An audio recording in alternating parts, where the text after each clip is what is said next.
In this segment, I saw this clip of Kwarteng. Sorry, I almost forgot his name. There's been so long of Kwasi Kwarteng talking about Trump pulling a Liz Truss, and we'll talk about the kind of ramifications of what Trump's doing in a minute, with an actual expert here, and not some clown who helped crash the economy. I think they're fair. I think he's gone full maximalist in the way that we did, and what he's trying to do is essentially reshape the world order. And he's taken the view, I'm sure he got advice against that, to just do everything at once, to create maximum disruption, and then now he's rode back. I mean, if he wanted to, well, he has rode back, yeah.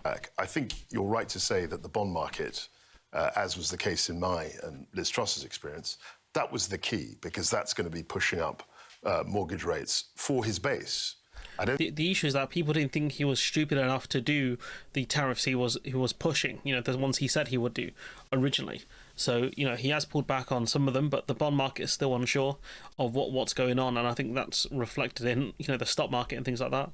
I don't think he's that interested. So you think that's what made him backtrack? I think the last chart that you showed with the yields and all of that, I think that was critical, because I don't think he really minds about the stock market in the way that he would about the bond market, because that directly affects the government's ability to borrow. I don't think he cares much about the bond market, to be honest with you, because all he's going to do is, if borrowing goes up and they're unable to borrow money, they're just going to make really big cuts to certain sectors of the US. That's what's going to happen, especially like welfare and stuff like that.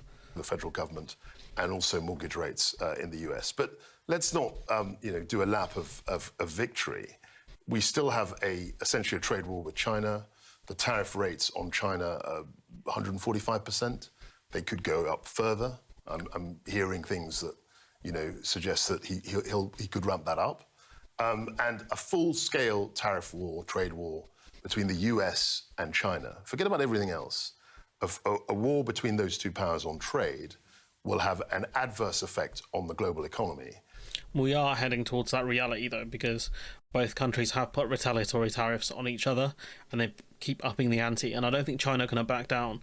And I think this is, to an extent, this will benefit China, because China are winning a lot of soft power, and a lot of the battle of kind of people saying, well, we're not the villains here, it's America, and so if you guys want to do trade with us, that's fine. But because Trump's put blanket 10% tariffs on everyone else, it makes doing trade with America quite restrictive. I mean, right now I think China's importing more beef and agricultural products from Australia rather than from America, so that's going to hit US farming by quite a lot. And I think will very much drag Europe down, and possibly us as well, because you've got to remember that Europe, particularly Germany, exports a lot to China. So anything that's adversely affecting China will affect Europe's ability to export to China, and therefore European and UK GDP. He's right, but there is another opportunity for Germany and other countries to export more to China now. There is the whole thing, when America sneezes, the whole world catches a cold, which is very true, to be honest. This is the thing about the stock market I want to discuss. $10 trillion has been wiped off the value of shares so far, and that's all because of Donald Trump's tariffs. But how does this compare to other stock market crashes? Well, the Nasdaq is already down 20%. That's what traders call a bear market. And the S&P 500, which tracks America's 500 biggest companies, is heading into bear territory. But go back. Speed is fire.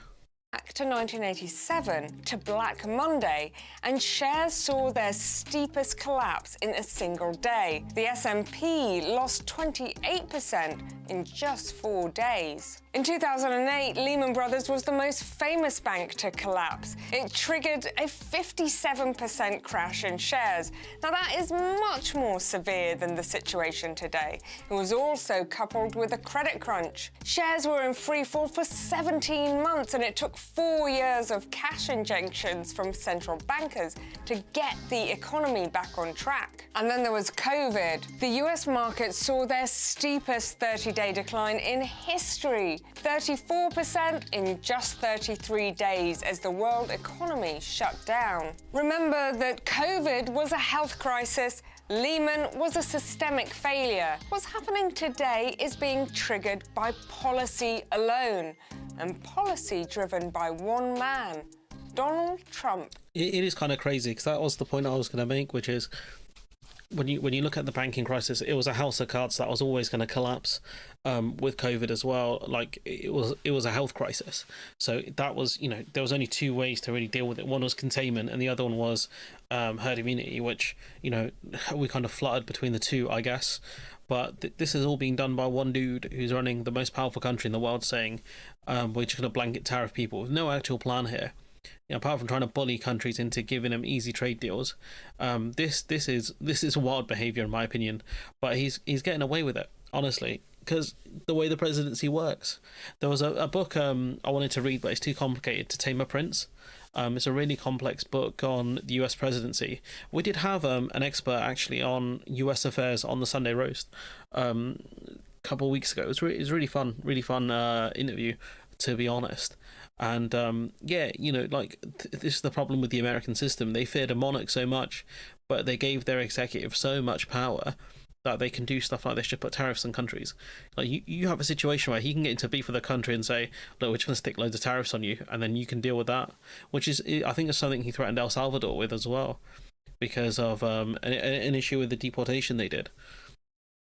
It's just crazy behavior, man. To compare Liz Truss to Trump is quite the comparison, but I think it's apt in this case. I do wonder, you do see a more humble kind of Kwasi Kwarteng here. I wonder if he did learn his lesson from what happened in the end, because I think he had a lot of insiders kind of backing him, telling him what to do, and I think Trump's got the same. He's got a lot of market traders and things like that backing him, because they are shorting and then buying the stocks. They're shorting the stocks, telling him to push ahead with the trade deal, and then buying them again once he pulls back on it. Some of these guys making billions off this kind of stuff. But anyways, I'm going to leave it there. Let me know what you think in the comments below. Like, comment, share, subscribe, support the channel on Patreon if you can, and hopefully I'll see you in the next one.